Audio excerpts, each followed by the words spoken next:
صبحت بخیر عزیزم، با آنکه گفته بودی دیشب خدا نگهدار، با آنکه دست سردت از قلب خسته من گوید حدیث بسیار.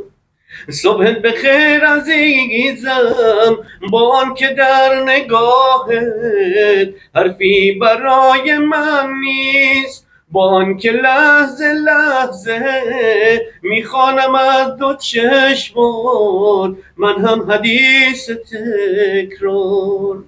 صبحت بخیر عزیزم، با آنکه در نگاهت حرفی برای من نیست، با آنکه لحظه لحظه میخوانم از دو چشمات من هم حدیث تکرار.